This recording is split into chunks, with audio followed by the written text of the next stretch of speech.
색깔을 전부 달리해서 조사를 해봤습니다. 그래서 여기에서는 얘 가장 높고 그 다음 가장 높다 이렇게 오면서 여러 개 기업들이 나타나는 한 현상으로 볼 수가 있습니다. 이걸 정리를 해보면 의사결정에 우리가 우선순위로 볼 때 나노엔텍이 가장 높은 23기업 중에서 CSR을 가장 잘하고 있는 그런 모델 케이스의 기업으로 나타났습니다. 두 번째가 이제 네피스가 나타나고 세 번째 유진 크레베스, 네 번째 JVM, 한국 유나이티드 순으로 나타났습니다. 이 5개 기업을 조사를 해보니까 나노엔텍을 제외한 4개 기업은 CEO나 창업자가 전부 다 크리스찬으로 기독 경영을 실제적으로 실천하고 있는 기업들이었습니다. 아주 특이한 현상으로 나타나게 되는데 5개의 원리, 기독 경영의 핵심 원리의 중요도는 배려, 책임, 공의, 창조, 신뢰 순으로 나타났고 나노엔텍이 비기독교 기업으로서 1위에 올라간 이유를 조사를 해봤습니다. 해보니까 CSR은 보통 그 결과를 뭐로 나타나면 지속가능 경영 보고서를 매년 나타납니다. 그래서 홈페이지에 공시하거나 이렇게 하는데 유일하게 나노엔텍은 중소기업으로서 3년 연속 2012년도 당시였습니다. 지속가능 경영 보고서를 발간하고 있는 지속가능 경영 실천 기업이었습니다. 그래서 아주 성공적으로 하고 있는 것으로 우리나라의 기업계에서 정평이 나 있는 기업이었습니다. 그래서 이러한 하나의 결과로 볼 때 여러분들이 기독 경영에 대한 의미를 좀 한번 기업의 실질적인 조사를 통해서 얻어볼 수 있는 하나의 데이터다 그런 생각이 듭니다. 마지막 결론으로 정리하겠습니다. 기독 경영의 지속가능 경영 CSR 활동과의 긍정적인 관련성을 분석을 하게 되었습니다. 분석 결과 기독 경영의 핵심 원리 적용으로 지속 가능한 경영의 가능성을 확인하게 되었습니다. 우리나라의 기업들이 세계적인 굴지의 기업도 많지만은 100년 동안 기업이 지속할 수 있는 기업의 확률은 상당히 낮습니다. 우리나라의 평균 기업들의 수명이 약 한 23년 내지 24년이 됩니다. 그럼 1세기 되면 기업이 4번이나 바뀌는 거죠. 여러분들 최근에 기업이 세계적으로 넘버원, 그 업종에서 넘버원 되었다가 최근에 사라진 기업이 하나 있죠? 휴대폰 업계의 노키아가 1860년대에 소위 목재 회사로 출발해야 됐다가 1980년대 전자회사로 바뀌었다가 1990년대 이 회사의 CEO가 도저히 이 회사를 운영하지 못해 자살을 했습니다. 그래서 그 회사에 오릴라라는 CEO가 들어와서 노키아를 세계 넘버원 컴퍼니를 만들었습니다. 불과 지금까지 23년쯤 되다가 사라진 기업입니다. 이게 정상인 거죠. 23, 4년 다 사라진 것이 정상이라는 거예요. 그런데 지금 우리나라 삼성전자가 이렇게 하는 것은 대단한 거죠. 그래서 기업은 지속 가능한 기업이 될 수 있다는 것은 쉽지 않다는 거예요. 그러나 지속 가능한 기업이 될 원리들이 여기 있다는 것을 기독 경영의 핵심 원리를 통해서 우리가 발견할 수 있었다는 거예요. 그래서 CSR을 성공적으로 실천하는 중소기업들을 통해서 기독 경영의 원리가 적용되고 있다, 표출되고 있다. 여기서 한 가지 의문이 있습니다. 그럼 과연 기독 경영이 비기독 경영자가 운영하는 경영에 기독 경영의 원리가 적용되는 말이 이게 무슨 말인가? 나중에 꼭 질문해 주십시오. 답을 드리겠습니다.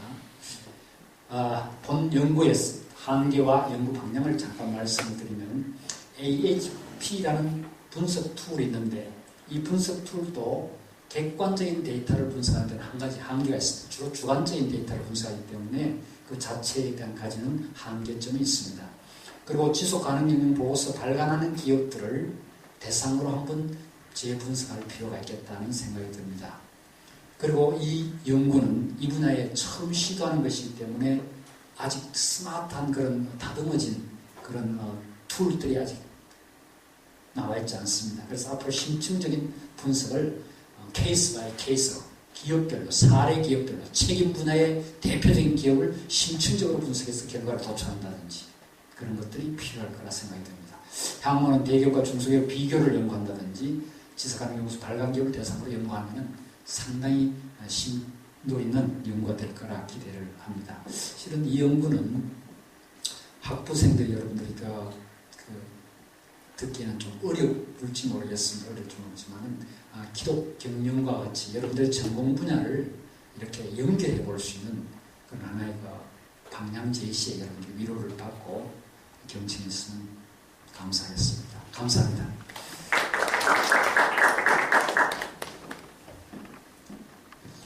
귀한 강의해 주신 우리 신호균 교수님께 다시 한번 감사의 박수로 한번 강의해 주시면 감사합니다. 네, 아주 좋은 강의를 해주셔서 감사를 다시 한번 드리고 이제 우리 정 교수님과 신 교수님께 여러분들이 질문하실 수 있는 시간을 드리도록 그렇게 하겠습니다. 자유롭게 질문을 해주시면 감사하겠습니다. 네, 자기소개를 간단하게 좀 해주시고 어느 교수님께 질문하실지 말씀해 주시면 좋겠습니다. 신호균 교수님께 질문 드리겠습니다. 자기소개예요. 네, 저는 한동대학교 경영경제학부 10학번 박승순이고요. 제가 이제 기독경영윤리 과목을 들으면서 제가 평소에 궁금했던 거랑 교수님의 견해를 좀 여쭤보고 싶어서 질문을 드립니다. CSR 방금 이제 23개의 중소기업을 이제 연구 분석하신 그런 결과 같은 거를 많이 보여주셨는데요. CSR의 그 실천에 대해서 아직 저가 이렇게 방향이 잘 잡히지 않거든요. 그러니까 예를 들어서 KTNG 같은 경우는 저는 담배를 만들거나 그러니까 뭐 흡연하는 것이 죄다 아니다의 그 문제는 있겠지만 거기에 대한 논의는 있겠지만 일단 담배를 만드는 것이 그렇게 기독교적이지 않다고 생각을 해요. 근데 과연 KTNG가 그 담배를 팔아서 번 수익으로 사회에 공헌하고 기부하고 한다고 해서 그것을 CSR로 볼 수 있는지, 기업이 사회적 책임을 지는 것을 볼 수 있는지, 만약 그렇게 볼 수가 없다면 지금 나왔던 그 23개의 그 기업들은 어떻게 CSR을 실행을 하고 있던 건지 그게 좀 궁금합니다.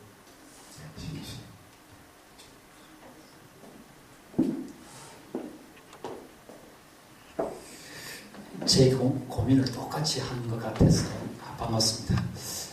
실은 이 연구는 우리가 하나님 사랑, 이웃 사랑으로 볼 때, 두 가지 관점에서 볼 때는 하나님 사랑의 문제는 제외된다고 할 수 있습니다. 그래서 하나님 사랑에 대한 척도나 이런 데 대한 것은 아직까지 한계가 있어서 이웃 사랑에 대한 내용에 초점을 뒀다는 것에 명심해 주시면 되겠죠. 그럼 KTNG 문제도 해결될 수 있겠죠. 그렇죠? 그래서 예를 들어서 우리가 어떤 CSR이라는 것이 독립적인 어떤 것보다는 회사에서 종업원에 대해서 어떤 관심을 가지고 얼마나 많은 포션으로 종업원들에게 배려를 하고 같이 나누어 가지느냐, 수익을 공유하느냐, 이익을 공유하느냐, 그런 측면을 볼 수 있겠죠. 그래서 여기 나오는 몇 가지 핵심 이슈들은 그런 관점에서 이제 분석을 했고, 여기에 대한 스코링, 웨이팅하는 그런 측면은 전문가 집단이 또 그렇게 평가하는 부분들도 있습니다. 있어서 아직까지 이에 대한 객관적인 척도를 개발하는 것은 좀 시기상조가 아닌가, 시도하는 단계다, 그런 생각이 들고, 이제 방금 질문한 것에 대해서는 이해가 되겠습니까?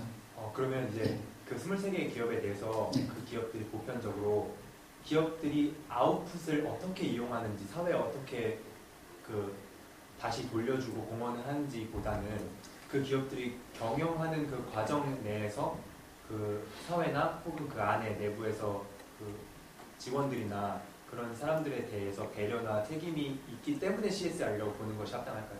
네, 그거는 이제 정부에서 그 기업에 대해서 예를 들면 CSR 시상을 한 게 있어요. 상을 줬다는 거죠.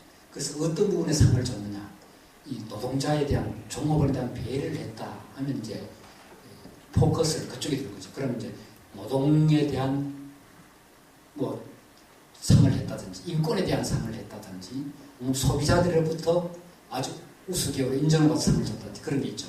이것을 전문가 집단에 평가하게 했습니다. 전문가 집단을 하여금. 그래서 그 시상한 정보, 그 다음 그 회사의 홈페이지, 그 다음 지속가능 경영 보고서, 이런 것들을 전부 같이 분석을 해서 그것을 가지고 주관적인 척도로 스코링을 하는 거예요.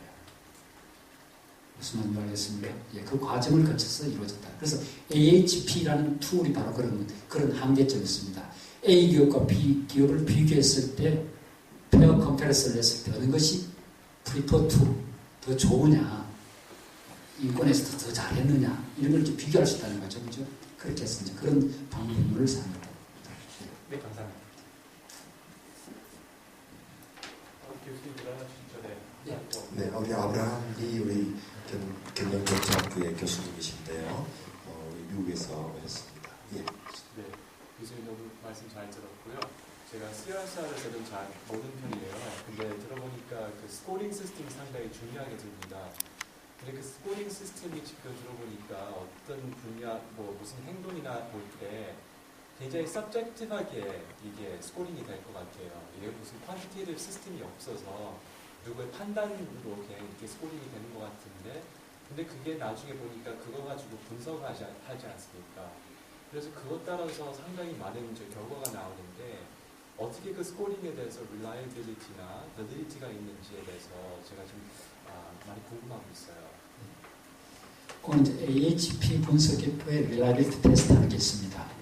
그래서 그 자체에서 테스트를 이미 검증을 했고요.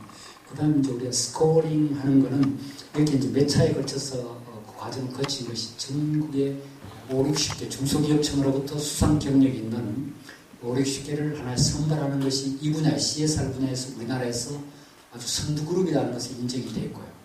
그래서 그 5, 60개 중에서 다시 우리가 분석을 했습니다. 이 분석은 23개 기업의 분석은 제가 2011년도 전국 과제로 하는 겁니다. 우리나라의 대표적인 기업에 대한 사례집을 발간해달라는 요청이 있어서, 그래서 회사의 홈페이지, 대차 대조표, 지속가능 경영 보고서에 있는 것은 이걸 전부 다 분석을 했습니다. 그래서 그 기업들을 23개를 셀렉트를 했습니다. 23개를 셀렉트를 해서 그 회사의 전부 CEO들과 그 다음에 CSR 전담 직원하고 종목에 대한 인터뷰를 했습니다. 그래서 거기에 대한 정보를 가지고 컨텐츠까지 우리가 개발하고 이랬거든요. 그래서 지금 중소기업청에서는 그걸 이제 CEO 강의용 교재로 사용하고 있습니다. 컨텐츠를. 그런 제 프로세스에서 1차, 2차, 3차에 대한 과정을 거치면서 최종 나온 23개 기업을 대상으로 전문가 집단을 FGI를 통해서 전문가 집단은 CSR에 대해서 6개월 이상 교육을 받은 석사 이상의 학위를 가진 사람을 7명을 선발했습니다. 그분들로 하여금 스코링을 하게 했습니다. 23개 기업에 대한. 그래서 나온 결과들입니다. 이것이. 그리고 거기에 대해서 그 회사의 임원이나 CEO나 그 다음 CSR 전담 직원과 인터뷰를 또 다 했습니다. 그래서 이런 몇 차례에 걸쳐서 나온 결과들을 지각해서 이것을 이제 최종 스코링으로 나타나게 되는 거예요. 근데 제가 말씀드렸듯이 AHP의 한계점이 이 서브젝티브한 인포메이션을 제공하기 때문에 이런 객관적인 데이터 수치에 대해서는 의미가 약하기 때문에 제가 그룹핑으로 한다든지 이런 과정을 거치게 됐던 거죠. 거기서 이제 follow-up 질문 하게 되는데요. 네. 그 차트에 보시면 예를 들어서 그 기독교에 있는 업체들이 굉장히 이제 잘하신 그 그래프가 있잖아요. 멀티다이멘셔널 그렇죠. 예. 거든요. 근데 그 회사보다 세큘러 회사, 믿음 없는 운영하는 회사들이 거기에 잘한다는 게 더 좀 궁금합니다. 왜냐면 그 회사들이 뿌리 없을 거지 않습니까? 그렇죠. 예. 근데 그게 어느 모티베이션에 따라서 그것을 그렇게 나가는지에 대해서 이게 퀘스천 마크. 네. 그래서 나노엔텍이라는 회사는요. 나노엔텍은 CEO가 이 CSR 때부터 오래전부터 준비가 됐더라고요. 인터뷰를 해보니까. 그래서 정부의 어떤 CSR에 관련된 분야의 수상은 거의 독식을 하다시피 했어요. 그러니까 아주 거기에 팔로우를 잘하고 이 회사 자체도 사회적 책임에 대한 포커스를 두고 운영을 하고, 그리고 지속 가능 경영 보고서를 우리나라의 중소기업에서 3, 4회 이상 연속하게 제시한 기업이 없습니다. 유일하게 나노엔텍은 계속 매년 이걸 해서 정부에서 샘플로 상을 받기도 하고 이렇게 해왔더라고요. 그래서 이분은 기독 경영과는 전혀 관계없는데 배려하고 책임을 가지고 신뢰를 갖고 운영하고 있더라고요. 종업원들의 관계도 그렇고. 그래서 여기서는 아마 1위로 된 것 같습니다.